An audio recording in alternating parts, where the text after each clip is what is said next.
जय हिंद दोस्तों। आप सभी का एक बार फिर से अपने इस YouTube channel study with Rajmohan में हार्दिक स्वागत है। तो आइए दोस्तों, आज की इस वीडियो के माध्यम से आपको जवाहर नवोदय विद्यालय 2023 का जो फॉर्म है, एप्लीकेशन फॉर्म में क्या क्या चेंजेस हुए हैं, कौन कौन से ऐसे नियम हैं जो बदले गए हैं, उसके बारे में हम इस वीडियो के माध्यम से आपको पूरी जानकारी देने की कोशिश करेंगे। जैसा कि आप सभी थंबनेल में भी देख रहे होंगे, नियमों में किए गए बड़ा बदलाव। जी हाँ, जो पहले नियम थे एप्लीकेशन फॉर्म भरने के, वो बदल चुके हैं, कुछ नए चेंजेज उसमें आ चुके हैं। तो दोस्तों, आज की इस वीडियो के माध्यम से हम प्रोस्पेक्टस के माध्यम से सारी जानकारी आपको देने की कोशिश करेंगे। कुछ ऐसे भी बच्चे हैं जो अब वो फॉर्म नहीं भर पाएंगे। यहाँ आप थंबनेल में भी देख रहे होंगे, ये बच्चे फॉर्म नहीं भर पाएंगे। तो बने रहिए और जानकारी प्राप्त करिए कि कौन कौन से ऐसे विद्यार्थी हैं जो अब इस फॉर्म को नहीं भर सकते हैं।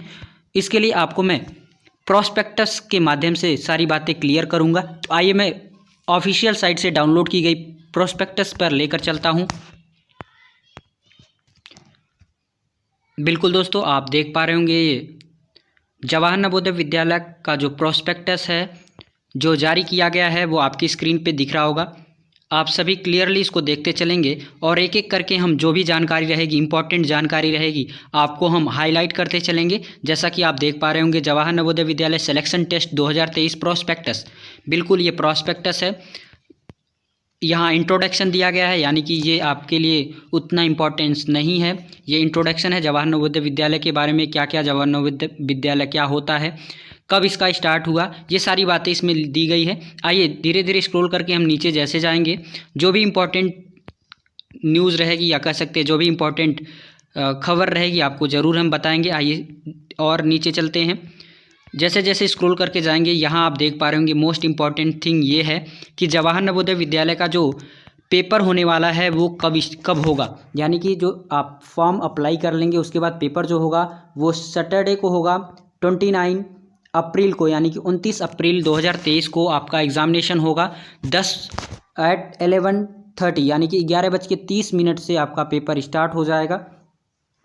उसी तरह से the last date to submit online application form, यानी कि जो लास्ट डेट है फॉर्म भरने की वो कब है, 31 जनवरी, यानी कि लास्ट जनवरी 31 जनवरी 2023 जो है वो लास्ट है। तो इस तरह से आपने देखा कि जो एग्जामिनेशन डेट है, एग्जामिनेशन डेट जो है वो क्या है, 29 अप्रैल, 29 अप्रैल को आपका एग्जामिनेशन होगा। और साथ ही साथ फॉर्म भरने की जो अंतिम तिथि है वो 31 जनवरी 2023 है। और उसी तरह से फिर आगे हम बढ़ेंगे तो यहाँ आप देख पा रहे होंगे जवाहर नवोदय विद्यालय की एक ऑफिशियल साइट दी गई है। आप कोई भी जानकारी अगर प्राप्त करना चाहते हैं तो इस ऑफिशियल साइट के थ्रू जानकारी प्राप्त कर सकते हैं। फिर धीरे से जैसे ही स्क्रॉल करके आप धीरे धीरे ऊपर जाएंगे, यहाँ देख पा रहे होंगे आपको कौन कौन से ऐसे डॉक्यूमेंट हैं फॉर्म भरते समय लगेंगे। ये भी बहुत ही इंपॉर्टेंट कह सकते हैं, इम्पॉर्टेंट है, क्योंकि आप जब फॉर्म भरेंगे तो उससे पहले आपको ये डॉक्यूमेंट्स प्रिपेयर करवा लेने होंगे। जैसे certificate verify by the head master mentioning the details of candidate in the prescribed format, ये आपको हेड मास्टर से आपको वेरीफाई कराना होगा, जो कि एक PDF के रूप में कह सकते हैं ऑफिशियल साइट पे फॉर्मेट दी गई है। उसको आप डाउनलोड करके उसमें आप हेडमास्टर से वेरीफाई कराएंगे। जो भी उसमें कह सकते हैं जानकारी देनी होगी, उसको जानकारी देने के बाद अपने हेडमास्टर, जहाँ भी आप पढ़ाई कर रहे होंगे वहाँ के जो हेड होंगे उनसे आपको साइन कराना होगा। साथ ही साथ आपको वहाँ उनकी सील भी करानी होगी स्कूल के या फिर उनके साइन का। उसी तरह से नीचे देख पा रहे होंगे फोटोग्राफ, आपको अपना फोटोग्राफ भी चाहिए। उसी के नीचे देख रहे होंगे सिग्नेचर ऑफ पेरेंट्स के सिग्नेचर भी आपको फॉर्म भरते समय लगेगा। सिग्नेचर ऑफ कैंडिडेट का भी सिग्नेचर होनी चाहिए। और लास्ट में आप ये देख पा रहे होंगे, ये ध्यान से देखेंगे, आधार डिटेल्स, यानी कि आपको आधार डिटेल भी देने होंगे। अगर आपके पास मान लीजिए आधार नहीं है तो आप residence certificate issued by the competent government authority के द्वारा जो भी कह सकते हैं निवास प्रमाण पत्र है वो आपको देनी होगी, उसकी जानकारी आपको भरनी होगी। अगर आपके पास आधार डिटेल्स है, आपके पास आधार कार्ड है, तो फिर इसमें से आपको दो में से कोई एक चीज़ आपको रखना होगा। या तो आपके पास आधार डिटेल्स हो या फिर आपके जो गार्जियन हैं, पेरेंट्स जो हैं, जो फादर हैं, उनके निवास प्रमाण पत्र जरूर होना चाहिए। इसमें से दोनों में से एक आपके पास ज़रूरी होनी चाहिए। तो आइए आगे बढ़ते हैं। ये रहा आपकी स्क्रीन पे, एक बार फिर से मैं लगा दूं, आप स्क्रीनशॉट भी ले सकते हैं। पहला है certificate verify the head master mentioning the details of the candidate. ये आपको अपने हेड मास्टर द्वारा जो सिग्नेचर की गई PDF रहेगी, जो आपका फॉर्म रहेगा, वो भी मैं एक वीडियो के माध्यम से बता दूंगा उसको फॉर्म को कैसे भरना है और हेड मास्टर की साइन कहाँ होनी है। तो इस वीडियो के बाद मैं एक वीडियो आपको हेड मास्टर वाला भी प्राप्त करा दूंगा कि किस तरह से उस फॉर्म को डाउनलोड कर सकते हैं और कैसे उस फॉर्म को भरेंगे। तो दोस्तों उसके बाद सेकंड वाला है फोटोग्राफ, आपके पास अपना फोटोग्राफ होना चाहिए। तीसरा है सिग्नेचर ऑफ पेरेंट्स भी लगेगा जब फॉर्म भरेंगे, उसी तरह सिग्नेचर ऑफ कैंडिडेट भी रहेगा, आपका भी साइन होना चाहिए। और लास्ट वाला जो है आधार डिटेल्स, यहाँ अब्लिक करके लिखा है, इसका मतलब या तो आधार कार्ड हो आपके पास या फिर आपके पिताजी का जो निवास प्रमाण पत्र है वो होना चाहिए। निवास प्रमाण पत्र जहाँ वो निवास कर रहे हैं, जहाँ उनका पैतृक घर है, वो रेसिडेंस सर्टिफिकेट होनी चाहिए। तो ये थी इम्पॉर्टेंट जो कह सकते हैं फॉर्म भरते समय डॉक्यूमेंट लगेगा। और इसके बाद स्क्रॉल करके आप ऊपर जाएंगे, जैसे जैसे स्क्रॉल करके ऊपर जाएंगे तो यहाँ डिस्ट्रिक्ट पता होना चाहिए, ब्लॉक के बारे में आपको जानकारी होनी चाहिए। तो ये सब आप फॉर्म भरते समय ये सारी जानकारी आपको पूछी जाएगी। और जैसे ही स्क्रॉल करके नीचे जाएंगे तो यहाँ इशू ऑफ एडमिट कार्ड, ये फिर इसमें अभी जब एग्जामिनेशन हो जाएगा उसके बाद मैं बात करूँगा इशू ऑफ एडमिट कार्ड। और स्क्रॉल करते ही जाएंगे, यहाँ देख पा रहे होंगे नवोदय विद्यालय की ऑफिशियल साइट यहाँ भी लिखी है। और भी धीरे धीरे स्क्रॉल करके ऊपर जैसे ही जाएंगे, बिल्कुल स्क्रॉल करके ऊपर जाना है। बिल्कुल ये मोस्ट इम्पॉर्टेंट चीज़ है, यही चेंजेस किए गए हैं जवाहर नवोदय विद्यालय में। जो चेंजेस हुए हैं, जो बदलाव हुए हैं नियम में, वो यही चेंजेस हुए हैं। आपको ध्यान से ये चेंजेस जान लेने होंगे। जैसे देख रहे होंगे हु इज़ एलिजिबल, यानी कि कौन इसके योग्य है, इस फॉर्म को भरने के लिए कौन योग्य है, ये बातें हम लोग इस में जानने वाले हैं। फॉर ऑल कैंडिडेट, सभी कैंडिडेट के लिए। Only the bona fide residence candidate from the district concerned where the Jawahar Navodaya Vidyalaya has been located are eligible for apply admission. कह रहा है कि वही विद्यार्थी एलिजिबल होंगे, उसी डिस्ट्रिक्ट के लिए एलिजिबल होंगे जहां वो पढ़ रहे हैं, या फिर कह सकते हैं उसी जिस डिस्ट्रिक्ट में वो पढ़ाई कर रहे हैं, उसी डिस्ट्रिक्ट के जो जवाहर नवोदय विद्यालय होंगे उसी में वो अपना फॉर्म भर सकते हैं। तो ये तो पहले भी था, लेकिन जो चेंजेस हुए हैं दोस्तों, यहाँ आप देख पा रहे होंगे the valid resident proof as notified by the government of India of the parents at the same district where the candidate has study class 5th। यानी कि कह ये रहा है कि आपके पेरेंट्स के पास डोमिसाइल सर्टिफिकेट होनी चाहिए, यानी कि निवास प्रमाण पत्र होना चाहिए, जहाँ भी वो रह रहे हैं उसी डिस्ट्रिक्ट में आपका विद्यालय भी होना चाहिए जिस विद्यालय में आप पढ़ाई कर रहे हैं। यानी कि दोनों जो दोनों डिस्ट्रिक्ट होनी चाहिए, ध्यान से समझेंगे, जिस डिस्ट्रिक्ट में, जिस ज़िले में आप पढ़ाई कर रहे हैं उसी डिस्ट्रिक्ट में आपका निवास प्रमाण पत्र भी होना चाहिए, यानी कि वहीं के आप निवासी होने चाहिए, तभी आप इस फॉर्म को भर सकते हैं। यहाँ लिखा है कि आपको आपके पिताजी का या फिर पेरेंट्स का डोमिसाइल सर्टिफिकेट या बोनीफाइड सर्टिफिकेट जरूरी होगी जब आप फॉर्म को अप्लाई करेंगे। तो दोस्तों मैं इस पॉइंट को और भी क्लियर कर दूं, जैसे अगर मान लीजिए आपका जो स्कूल है, अगर मैं सपोज कर रहा हूँ, एक एग्जांपल दे रहा हूँ, अगर आपका मान लीजिए स्कूल जो है वो GKP डिस्ट्रिक्ट में है, यानी कि गोरखपुर के डिस्ट्रिक्ट में है, गोरखपुर में पड़ता है, और आपका जो होम है या फिर आपका जो घर है वो भी अगर GKP में है, यानी कि गोरखपुर में ही है, तब आप इस फॉर्म को अप्लाई कर सकते हैं, या फिर कह सकते हैं जवाहर नवोदय विद्यालय में आप जवाहर नवोदय विद्यालय का फॉर्म अप्लाई कर सकते हैं। लेकिन अगर यही जो आपका स्कूल है वो अगर गोरखपुर में हो और साथ ही साथ आपका जो घर है, यानी कि जो जहां आप निवास करते हैं, या फिर जो आपके पिताजी या पेरेंट्स का जो पैतृक निवास है वो अगर संत कबीर नगर में हो जाए, यानी कि दूसरे ज़िले में हो जाए, संत कबीर नगर या फिर किसी दूसरे ज़िले में हो जाए, तो आप इस फॉर्म को नहीं भर सकते हैं, यानी कि इस फॉर्म को इसमें आप अप्लाई नहीं कर सकते हैं। तो यही बहुत बड़ी चेंजेस की गई है अकॉर्डिंग, या अगर ऐसा जो किया गया है वो एक तरह से गलत है, क्योंकि ऐसे बहुत से ऐसे विद्यार्थी हैं जिनके पिताजी बिजनेस पर्पस से या फिर नौकरी के लिए वो दूसरे शहरों में चले जाते हैं और अपने जो बच्चे होते हैं उनको भी साथ ले जाते हैं, तो वो दूसरे ज़िले में पढ़ाई करते हैं, लेकिन उनका जो निवास स्थान रहता है वो दूसरे ज़िले में रहता है, तो ऐसे विद्यार्थी अब इस फॉर्म को नहीं भर पाएंगे। तो दोस्तों इसको आप ध्यान से समझ लीजिएगा। आइए आगे बढ़ते हैं। आगे जो और भी क्राइटेरिया है, एलिजिबिलिटी है, वो क्या है।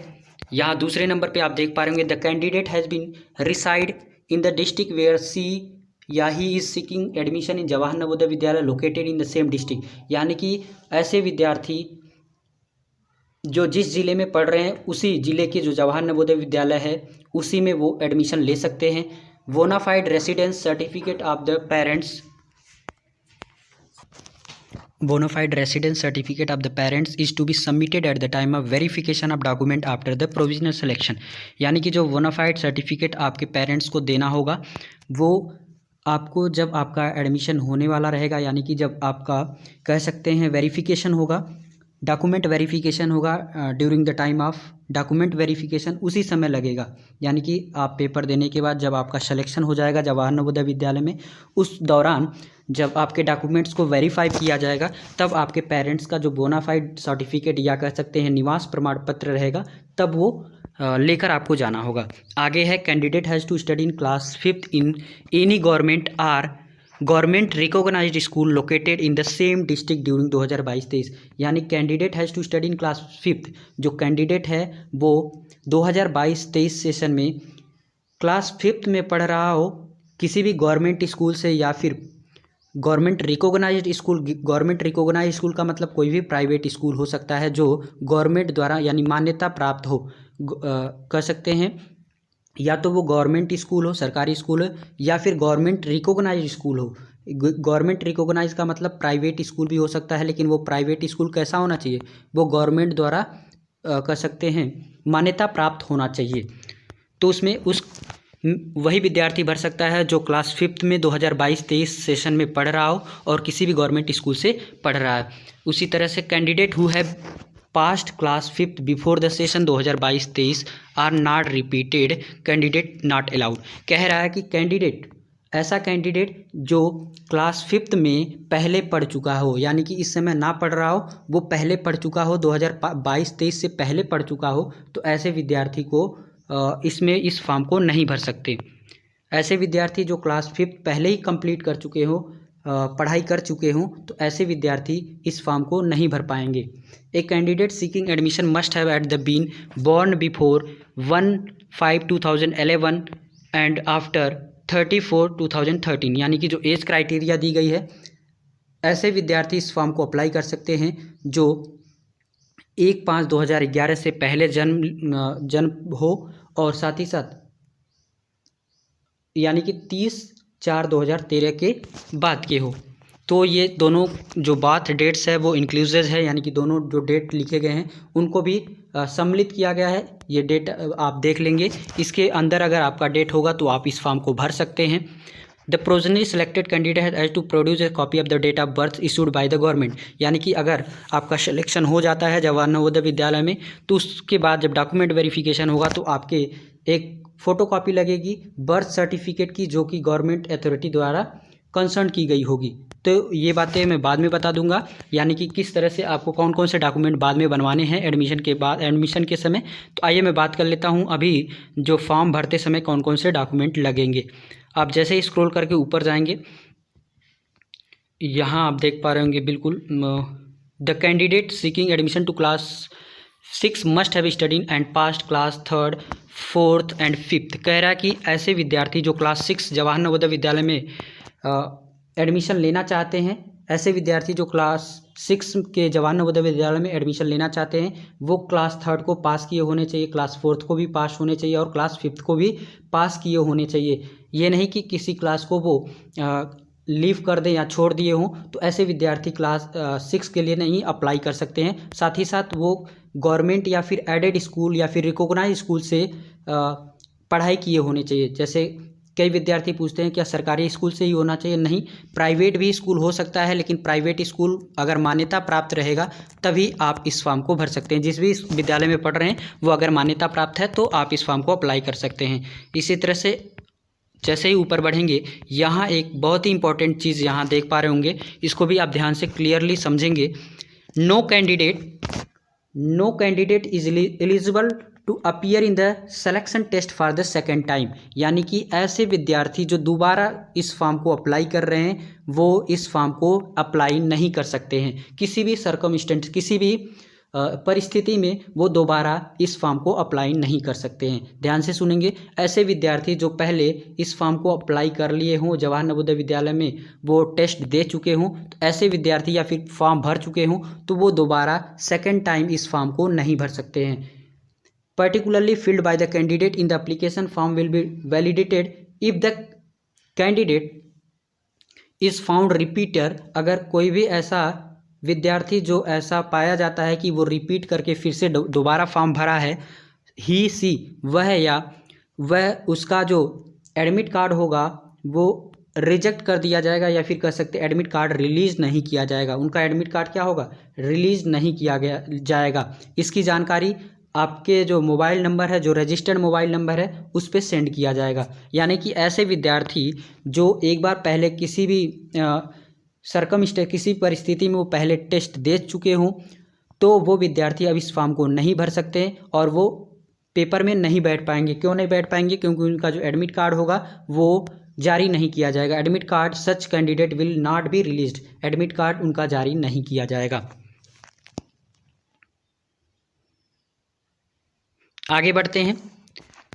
तो आपने देखा कि ऐसे विद्यार्थी जो एक बार फॉर्म अगर अप्लाई कर लिए हों तो वो दोबारा फॉर्म को नहीं भर सकते हैं। दोस्तों वीडियो थोड़ा सा ड्यूरेशन ज़्यादा होगी क्योंकि जानकारी ज़्यादा है, इस वजह से आप बने रहिए हमारे साथ। और भी जानकारी इस तरह के इंपॉर्टेंट जो जानकारी हैं वो प्रोस्पेक्टस के माध्यम से, जो भी प्रोस्पेक्टस में दिया गया है वो सारी जानकारी हम आपको देना चाहेंगे। जैसे यहाँ देख रहे होंगे रूरल कैंडिडेट्स, यानी कि जो भी ग्रामीण क्षेत्र से बिलोंग करते हैं, ऐसे विद्यार्थी जो ग्रामीण क्षेत्र से बिलोंग करते हैं, उनके लिए at least 75% of the seat in the district will be filled by the candidate provisionally, यानी कि 75% जो भी सीट होगी, जितनी भी सीट होगी उसका 75% जो होगा वो ग्रामीण इलाके में जो छात्र रहते हैं, कैंडिडेट्स रहते हैं, उनके द्वारा ये भरा जाएगा।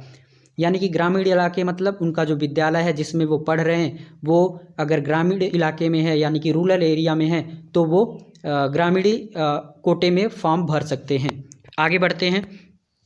कई ऐसे भी विद्यार्थी पूछते हैं क्या सर, अगर हमें ग्रामीण इलाके में फॉर्म भरना है तो क्या हमें जो सरकारी स्कूल है उससे फॉर्म उसमें पढ़ना पड़ेगा? नहीं, बिल्कुल नहीं। आप अगर ग्रामीण इलाके में किसी भी, चाहे वो प्राइवेट स्कूल हो, चाहे इंग्लिश मीडियम स्कूल हो, अगर आप ग्रामीण इलाके में रहते हैं और वो विद्यालय जो है वो ग्रामीण इलाके में है, रूरल एरिया में है, तो आप रूरल जो कह सकते हैं कोटे के थ्रू आप इस फॉर्म को भर सकते हैं। A candidate seeking admission under the rural quota must have study in class 3rd, 4th, 5th completely full academic session, यानी कि कह रहा है कि अगर आप रूरल एरिया के कोटे से फॉर्म भरना चाहते हैं, अगर चाहते हैं कि 75% जो सीटें आपके थ्रू भरी जाए या फिर आप भी इस 75% सीट में आपका भी नाम हो, तो दोस्तों आपको क्लास 3rd, क्लास 4th और क्लास 5 जो कंप्लीट किए हों, अगर आप रूरल एरिया से कंप्लीट किए हों, यानी कि आप, अगर आपको और भी क्लियर कर दूं इस पॉइंट को, यानी कि अगर आप मान लीजिए आप क्लास जो 3rd है वो रूरल एरिया से आपने पढ़ाई की, अगर क्लास 4th आप रूरल एरिया यानी कि ग्रामीण इलाके से अगर आपने पढ़ाई की, लेकिन अगर क्लास 5th आप अर्बन एरिया से पढ़ रहे हैं, अर्बन मतलब शहरी इलाके से पढ़ रहे हैं, शहरी क्षेत्र से पढ़ रहे हैं, तो आप इस कोटे से फॉर्म नहीं भर सकते, रूरल कोटे से आप फॉर्म नहीं अप्लाई कर सकते, चाहे वो एक दिन ही पढ़ाई किए हों। अगर आप शहर में एक भी दिन पढ़ाई करेंगे तो आपका जो 75% जो कोटा रहेगा यानी कि सीट जो भरी जाएगी, आप उस के लिए अप्लाई नहीं कर सकते, आप उस कोटे में नहीं जा सकते। यानी कि आपको जितनी भी पढ़ाई किए हो, चाहे वो 3rd की पढ़ाई किए हों, चाहे वो 4th की पढ़ाई किए हों, या चाहे वो 5th की पढ़ाई किए हों, ये तीनों आपको कहाँ से होना चाहिए? तीनों आप अगर ग्रामीण क्षेत्र से किए होंगे, ग्रामीण इलाके से अगर आप पढ़ाई किए होंगे तो आप इसके लिए एलिजिबल हैं। आइए आगे कुछ और भी पॉइंट है उनको भी देख लेते हैं। अगर इतनी बातें आपको समझ में आ गई हो तो बढ़िया है। आगे बढ़ते हैं, कुछ और भी कह रहा है however the candidate should study full academic season under rural urban in class 5 for the same district where the admission is out. यानी कि वही विद्यार्थी, अगर वो विद्यार्थी क्लास 5 में जिस डिस्ट्रिक्ट से पढ़ाई कर रहा है उसी डिस्ट्रिक्ट के जो जवाहर नवोदय विद्यालय है उसके लिए वो एलिजिबल होगा। आगे बढ़ते हैं, कुछ और भी इंपॉर्टेंट जो बातें हैं उसको मैं आपको बताना चाहूँगा। रिजर्वेशन ऑफ सीट, रिजर्वेशन आपने देखा 75% जो सीटें भरी जाएंगी वो रूरल एरिया से भरी जाएगी, यानी कि ग्रामीण इलाके से भरी जाएंगी। उसी तरह से 15% जो रिजर्वेशन रहेगा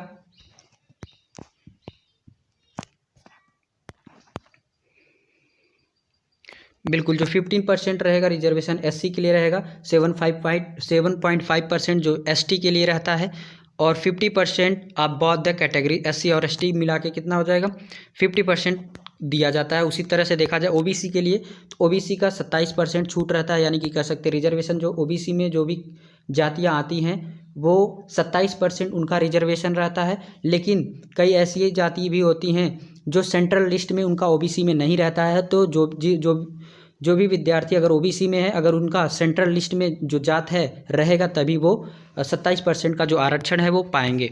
आगे बढ़ते हैं। बिल्कुल, तो आपने देखा इस तरह से जो इम्पोर्टेंट बातें थी आपको मैंने दिखा दिया। Document to be submitted after selection, ये सिलेक्शन के बाद आपको क्या क्या डॉक्यूमेंट्स सबमिट करना है ये बाद में बता देंगे, क्योंकि जो वीडियो है वो थोड़ा सा लेंदी हो रहा है, ये बाद में मैं एक वीडियो के माध्यम से आपको बता दूंगा। बिल्कुल, ये है लैंग्वेज ऑफ द एग्जामिनेशन। बिल्कुल, जो भी हमारे व्यूवर है यानी कि जो हम भी हमारे सब्सक्राइबर हैं वो मैक्सिमम हिंदी और इंग्लिश वाले हैं, तो आपको ये जानकारी उतनी उचित नहीं है, आप सभी जान पा रहे होंगे। बिल्कुल, ये देख रहे होंगे टेस्ट का जो कंपोजिशन है, क्या क्या आपको आपके एग्जामिनेशन में आएंगे। मेंटल एबिलिटी 40 क्वेश्चन आएंगे, 50 नंबर के 60 मिनट टाइम रहेंगे। अर्थमेटिक टेस्ट 20 क्वेश्चन आएंगे, 25 नंबर के 30 मिनट रहेगा। लैंग्वेज टेस्ट 20 क्वेश्चन आएंगे, 25 नंबर का 30 मिनट रहेगा। टोटल आपका जो प्रश्न आएगा वो 80 क्वेश्चन आएगा। साथ ही साथ 100 नंबर के रहेंगे, 2 घंटा आपको टाइम मिलेगा। बिल्कुल, जो भी आपको करना होगा OMR सीट पे करना होगा, इस तरह से आपको मार्किंग करना होगा। तो दोस्तों ये था आपको जो मोस्ट इम्पॉर्टेंट चेंजेस थे, जो भी बदलाव थे वो आपको मैंने जानकारी दे दी है। आइए मैं एक बार फिर से रिकॉल कर दे, और भी इस तरह के ऑथेंटिक न्यूज़ या फिर अपडेशन को पाने के लिए आज ही सब्सक्राइब कर ले अपने YouTube channel study with Rajmohan. इस चैनल पे आपको जवाहर नवोदय विद्यालय, सैनिक स्कूल, मिलिट्री स्कूल, विद्या ज्ञान परीक्षा, अन्य और भी इंट्रेंस एग्ज़ाम की जो जानकारी रहती है, जो नोटिफिकेशन रहता है वो ऑथेंटिक रूप से कह सकते हैं ऑफिशियल रूप से आपको दी जाती है। इस चैनल पे कोई भी फेक न्यूज़ या फिर बरगलाने वाली खबरें आपको नहीं दी जाती है, तो आज ही सब्सक्राइब कर सकते हैं। साथ ही साथ मैं ये भी बताना चाहूँगा कि जो इस चैनल पे नवोदय विद्यालय 2023 की तैयारी जो कराई जा रही है सैनिक सिलेक्शन बैच के थ्रू, वो भी आप शाम को 6:30 पे ज्वाइन कर सकते हैं। जैसा कि आप देख पा रहे होंगे Navodaya Vidyalaya 2023 selection batch math का जो math top 10 question chapter decimal number चल रहा है, तो आप भी अगर मैथ के, रीजनिंग के या फिर हिंदी के प्रैक्टिस करना चाहते हैं तो आज ही इस चैनल को सब्सक्राइब कर सकते हैं। साथ ही साथ हमारे साथ जुड़ सकते हैं। शाम के 6:30 पे डेली क्लास लाइव रहती है।